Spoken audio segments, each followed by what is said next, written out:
চারকোনা। এটাকে আমরা কি বলবো? বর্গ বলবো। বর্গ কি বলবো? আচ্ছা, এটা এটা এটা কয়টা কোণা আছে? তাহলে এটাকে আমরা কি বলবো? এটা কি বলবো? তাহলে আজকে চলো আমরা একটা গল্প করি। গল্পটির নাম হচ্ছে বর্গ রাজা। কি রাজা?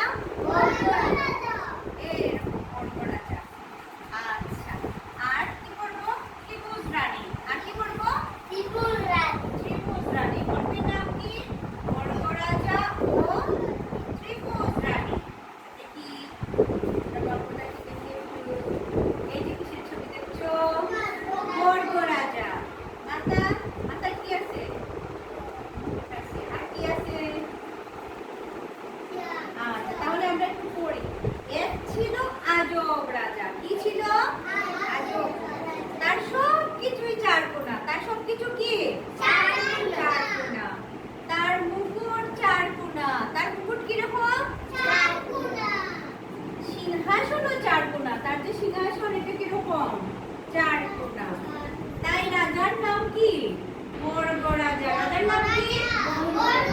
বর্গ রাজা। বর্গ রাজা। আচ্ছা, এরপরে কি দেখি আমরা? বর্গ রাজার ছিল এক রানী। বর্গ রাজার কি ছিল? রানী ছিল। তার সব কিছুই তিন কোণা। তার সব কিছু কিরকম? তিন কোণা। তার মুকুট, অলংকার আর চেয়ারও হচ্ছে তিন কোণা। তার মুকুট কিরকম? তিন কোণা। অলংকার কিরকম? আর তার চেয়ার কিরকম? তাই রানীর নাম ত্রিভুজ রানী। রানীর নাম কি? ত্রিভুজ রানী। ত্রিভুজ রানী। বর্গ রাজা ও ত্রিভুজ রানীর ছিল একটা গুল বাগান। কি ছিল? বাগানের সব কিছুই গুল। পুকুর গুল, মাছ গুল, গাছ গুল, ফল, পাখি আরো কত কি। সবই গুল। সবই কিরকম? গুল বাগানের ফল পেকে মাটিতে পড়ে থাকতো। কেউ খেত না। কেউ বর্গ রাজা ও ত্রিভুজ রানীর খাবার রান্না করতো বাঘ মামা। কে রান্না করতো? বাঘ মামা। বাঘ মামা ছিল ভীষণ বিপদে। কারণ বর্গ রাজা খেত শুধুই চারকোনা। বর্গ রাজা কিরকম খেত?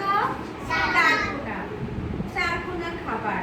আর ত্রিভুজ রানী খেত তিন কোণা খাবার। কিরকম খাবার খেত ত্রিভুজ রানী? রাজা আর রানী বাঘ মামার রান্না খেয়ে খুশি ছিল না। তারা অন্যরকম খাবার খেতে চাইতো। অন্যরকম। তবে তা হতে হবে চারকোনা আর তিন কোণা। কিরকম খাবার খেতে চাইতো? তিন কোণা। বিপদ বুঝে বাঘ মামা জঙ্গলে পালিয়ে গেল। কোথায় পালিয়ে গেল? জঙ্গলে। বর্গ রাজা আর ত্রিভুজ রানী পড়ল বিপদে। একদিন হঠাৎ বাঘ মামা একটা গুল হাড়িতে, এই যে দেখো, গুল হাড়িতে করে কি যেন নিয়ে এলো। বর্গ রাজা এবং ত্রিভুজ রানী তখন অনেক খিদে পেয়েছে। অনেক খিদে পেয়েছে।